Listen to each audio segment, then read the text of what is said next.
कि सम्मान माने क्या। ऑब्जर्वेशन आप कभी भी किसी दूसरे व्यक्ति का नहीं कर सकते। तो चीज़ों का आकलन करने के लिए शब्दों का सहारा लेना पड़ता है। तो जब आप दृष्टा भाव में होते हैं, साक्षी भाव में रहते हैं, जब शिवत्व की आप यात्रा कर रहे होते हैं, उस समय अहंकार का शमन हो जाता है। दरबार में आप सभी का बहुत बहुत स्वागत है। कल से कुछ प्रश्न बने होंगे।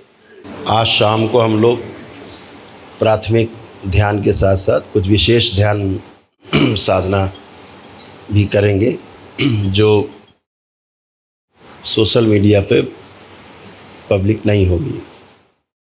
अभी एक प्रश्न आया है आशु की तरफ से, इधर वो इन लोगों के प्रश्न हैं, बच्चों के। पूछा है कि प्रणाम, मेरा प्रश्न है कि जब हम साक्षी भाव में होते हैं तो क्या अहंकार खुद मिट जाता है?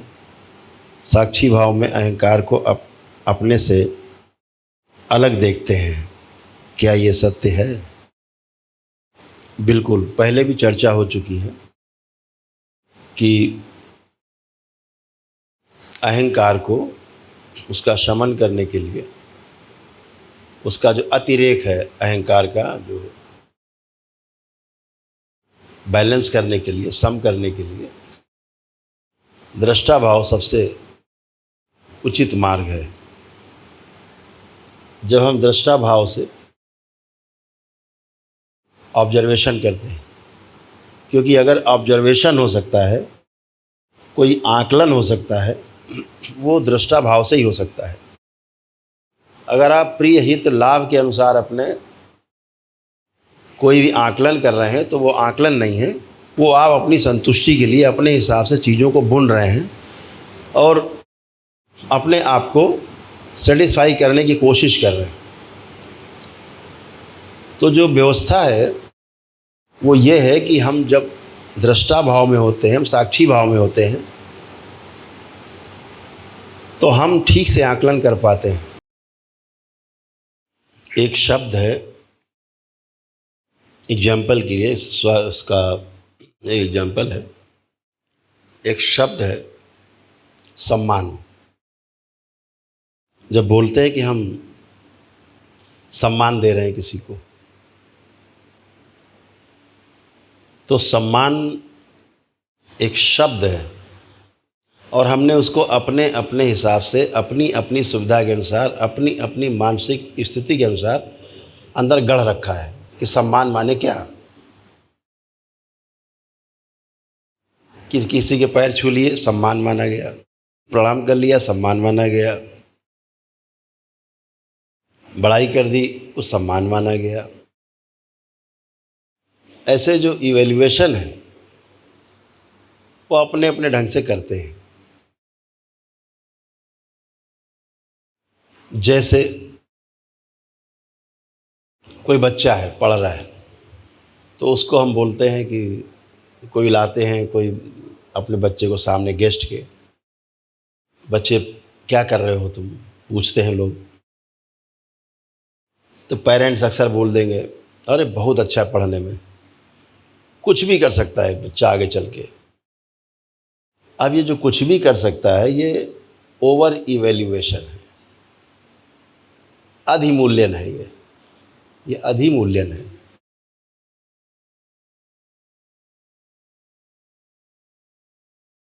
कभी कभी माता पिता खिसिया के बैठे होते हैं, गुस्से में बच्चे से पूछते हैं कैसी पढ़ाई चल रही? अरे ये तो गधा है, ये कुछ नहीं करता। ये तो गधा है। ये अदरवाइज इवैल्यूएशन है। अदरवाइज अब गधा बना दिया आदमी से, इतना अवमूल्यन कर दिया। ये जो अवमूल्यन है, ये आदमी अपनी भावना के अनुसार सामने वाले का कर रहा है। निराशाजनक इवैल्यूएशन होता है। बच्चे को बोल दिया, अरे साहब ये तो बस पढ़ रहे हैं, देखो क्या करेंगे आगे। ये हम उसका जो इवैल्यूएशन है वो ठीक से नहीं कर पा रहे हैं और कंपेयर तो किसी को किसी से किया ही नहीं जा सकता, जो कि माता पिता में एक आदत होती है कंपेयर करना बच्चे की।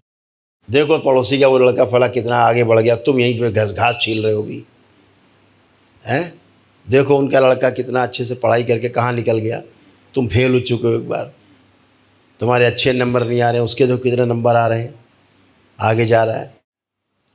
तो किसी से किसी का भी की समानता नहीं की जा सकती।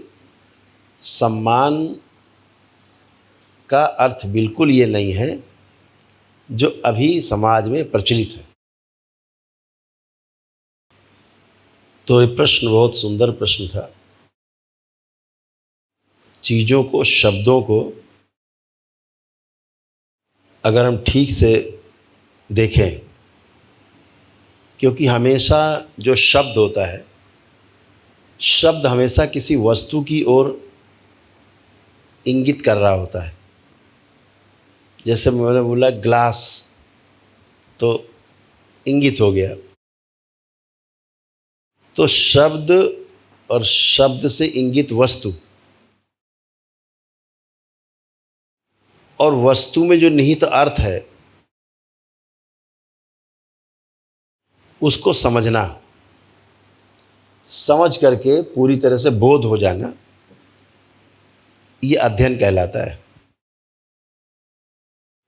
तो चीज़ों का आकलन करने के लिए शब्दों का सहारा लेना पड़ता है, लेकिन जब हम अपने अपने आधार पर शब्दों के अर्थ अलग अलग माने रहते हैं तो जो इवैल्यूएशन है वो गड़बड़ हो जाता है।